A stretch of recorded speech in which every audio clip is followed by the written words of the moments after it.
Dawn in the Cragspire Mountains usually began with heroic ballads echoing from night camps or the rumble of hooves from itinerant centaurs. On this particular Tuesday, however, it began with the sound of a very anxious dragon trying to talk himself into leaving the cave. Cinderscale, the reasonably magnificent, never simply Cinderscale, please paste in front of his own reflection in a polished slab of obsidian. He sucked in air, held it, and let it out slowly as the pamphlet recommended. The pamphlet, titled Prenatal Yoga for Griffins, had been wedged beneath his door by mistake, but seemed as good a place as any to start. Breathe in calm, he muttered. Breathe out. Oh no, not flames, serenity. A curl of smoke escaped from his nostrils and spiraled upward like a guilty secret. Anxiety flared in his massive chest, and a flicker of orange licked across his teeth. Cinderscale clamped his jaws shut fast enough to rattle a couple of molars loose. He could feel another panic burst waiting to erupt. If it did, he knew he'd roast the stalactites again, and stalactites took centuries to grow. The last time he torched them, the mountain's Ecosystem Preservation Council mailed him a strongly worded scroll. He'd already tried herbal tea, Singer the kettle, journaling, the ink kept evaporating, and interpretive dance. He'd accidentally set fire to the curtains during the swirling vortex of self-doubt routine. The rumor of a beginner yoga class in the Valley Village had sounded like his last, best option. Breath control, mindfulness. 1,000-year-old dragon could get behind that, maybe, provided nobody screamed, "Dragon," the moment he arrived. He rubbed a foreclaw across his scales, blew a plume of coolish air, and took a step outside. Birds fled, sheep bleated in questionable Latin. But there were no knights on the horizon, which in his book counted as an auspicious sign. He unfurled his wings and glided downhill, doing his best to look approachably majestic. The yoga studio was nestled between a bakery and a thrift shop. Hand-lettered signage proclaimed, "Serenity now! Beginner hatha for everybody, first class free." Additional quill strokes spelled "everybody" in rainbow ink, with a little doodle of a walrus holding Warrior 2. That inclusion gave Cinderscale hope. Still, he hesitated in the alley, gargantuan head peeking around a rain gutter. He practiced introducing himself. "Hi, I'm Cinderscale, and I have mild to moderate fire breath anxiety." The sentence came out like gravel in a blender. He tried again and accidentally blew a soap bubble of flame that popped above a chimney and set off a weather vane. "Deep breaths," he hissed, realizing immediately the irony. From inside the studio floated lilting music, flutes, chimes, and someone softly chanting, "Om." The sound, oddly soothing, wrapped around the edges of his nerves like a warm blanket. Cinderscale took courage from the blanket and tip-clawed well, as much as a 50-foot reptile can tip-clawed through the front door. The little bell overhead announced his arrival by snapping clean off its bracket. A gnome receptionist looked up, mouth frozen in mid-welcome. She managed, clutching her clipboard. "Are you here for—" "Yes," Cinderscale said too quickly. "The beginner class. Very beginner. I have a coupon." He held out the pamphlet. It was half the size of a postage stamp in his claws. "Wonderful!" The gnome flicked through her papers, visibly wrestling professionalism back onto her face. "We, encourage understanding bodies of all shapes and metabolisms. Shoes off, please." Cinderscale, naturally barefoot, flexed one hind talon in example. The resulting quake toppled a stack of bolsters. He righted them delicately. Head down, wings tucked, he shuffled into the practice room. The first thing he noticed was the incense. Frankincense, sandalwood, and a note of, "Who left the window open near the cow pasture?" Then he noticed his classmates. A dwarf with a beard down to his kneecaps stretching his hamstrings. A sprightly elf who looked like she could fold herself into carry-on baggage. 3 humans, 2 orcs, and a surprisingly bendy troll. None of them shrieked, "Dragon!" That alone sent a grateful pang through his ventricles. At the front of the room stood the instructor, Willow Songbird, a diminutive fawn whose voice sounded like someone had taught a marshmallow to serenade.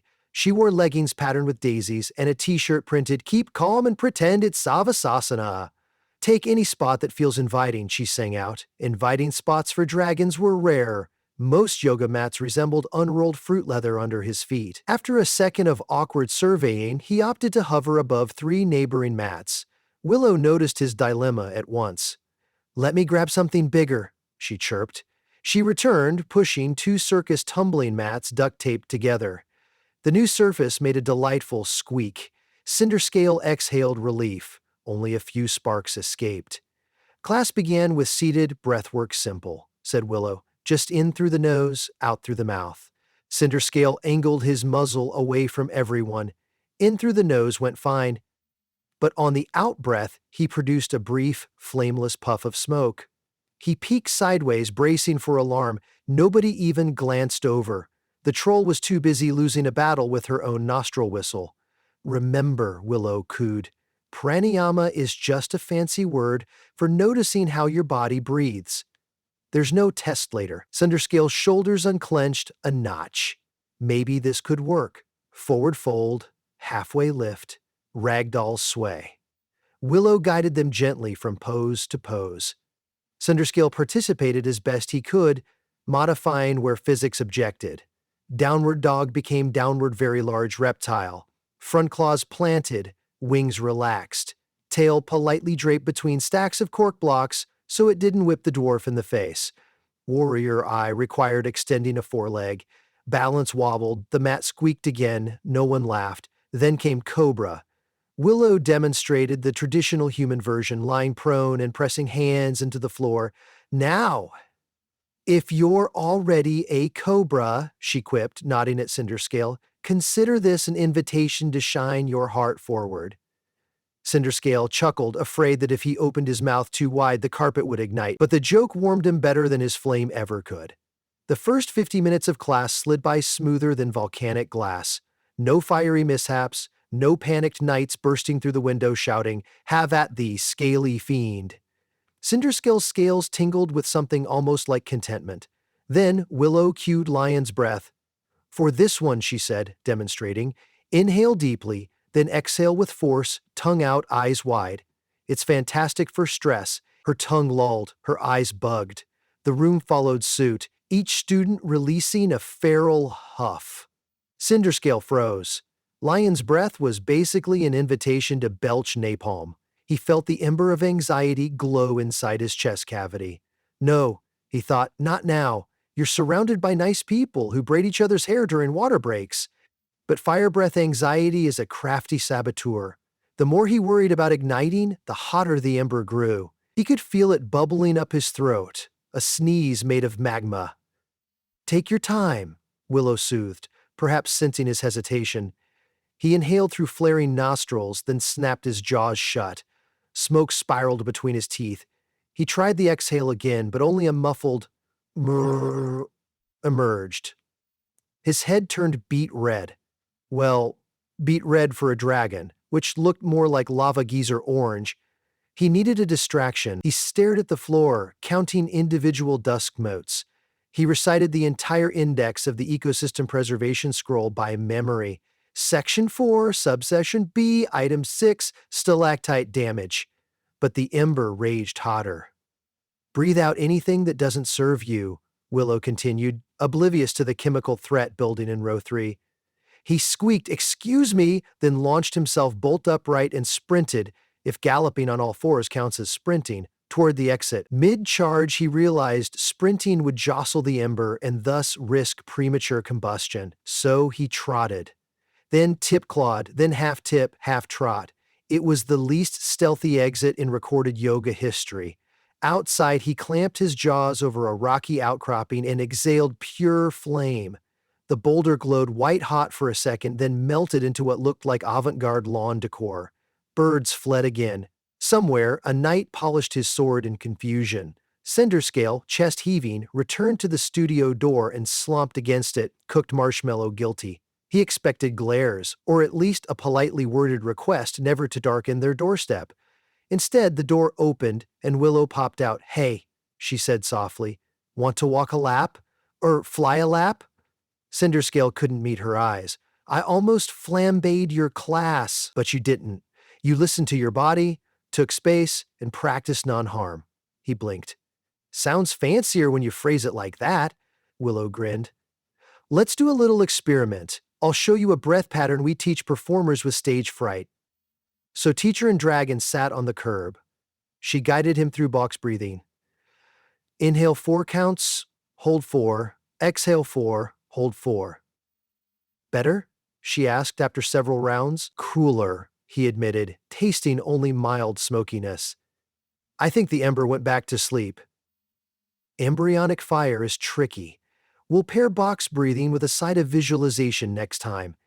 Picture ice cubes toddling down your trachea and turning the flames into steam.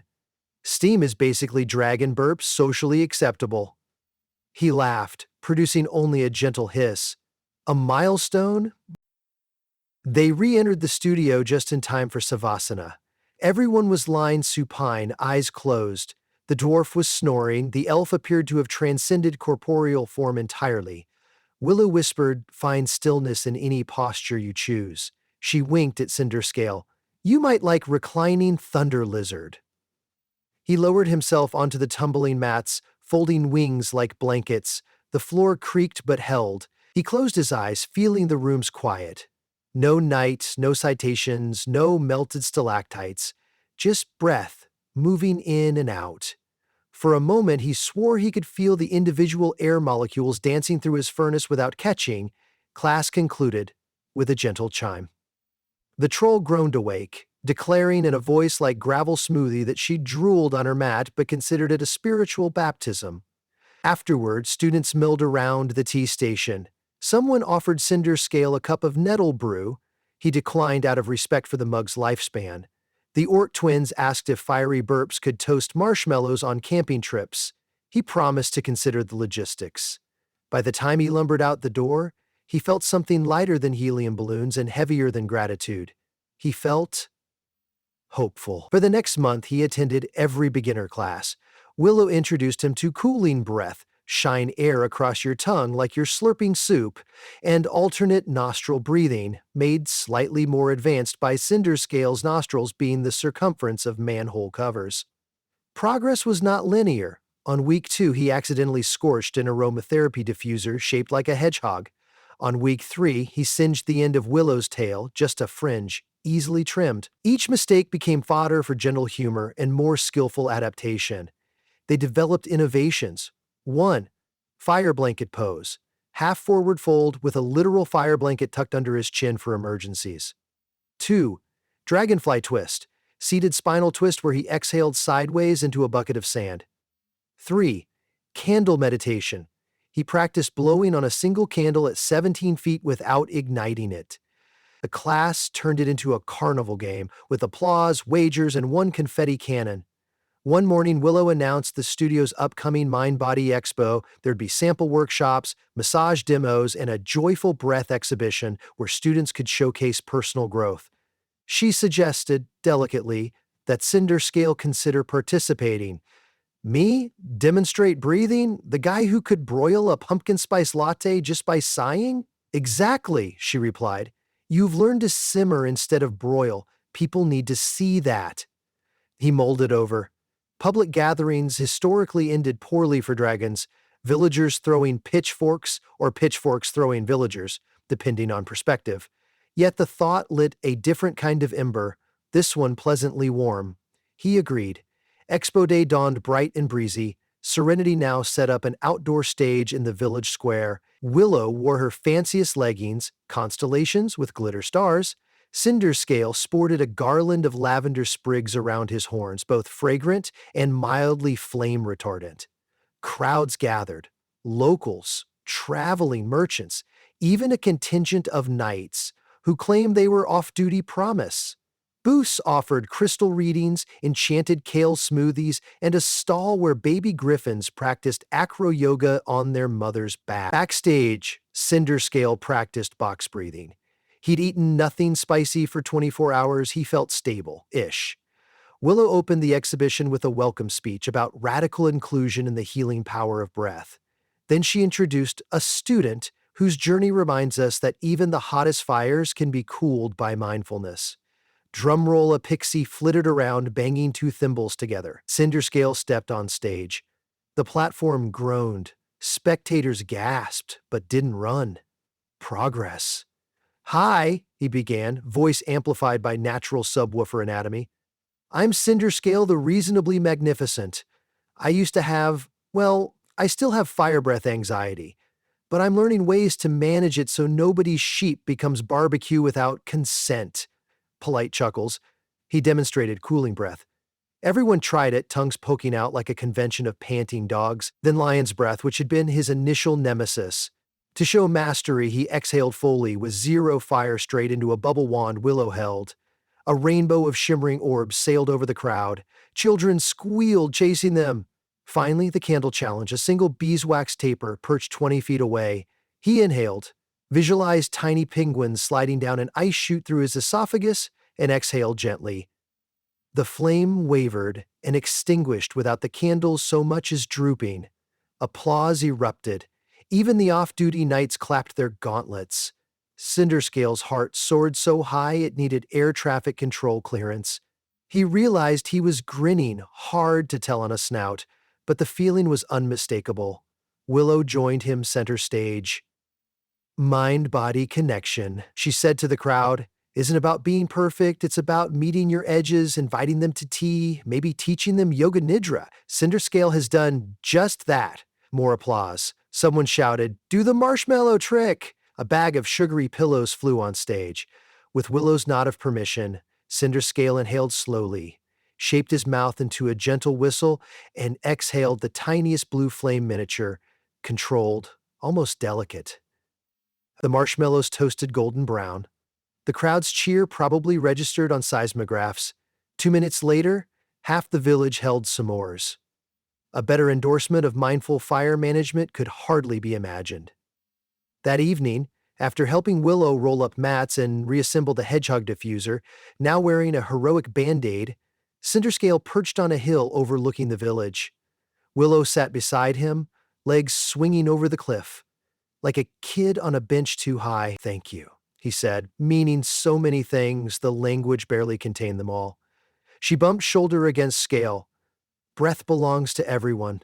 Even you pyrotypes," he exhaled, watching the air shimmer but not ignite. "Still calls for vigilance. The ember's always there." "So is the ocean," she countered. "Yet most days it's content to lap at the shore." He mulled that. He liked it. "Think you'll keep coming to class?" she asked, mock knuckles wrapping his bicep, well, the portion of arm she could reach without a stepladder. "Until I can do crow pose," he vowed. She gave a delighted snort. "You do realize crow pose is basically balancing your knees on your elbows. Do you even have elbows accessible to your knees?" "That's merely a technical detail," he retorted, flames tickling his throat but staying safely contained. "If necessary, I'll invent dragon crow pose." "Deal," she said. "We'll beta test it next Tuesday." They sat together watching stars sprinkle across the sky.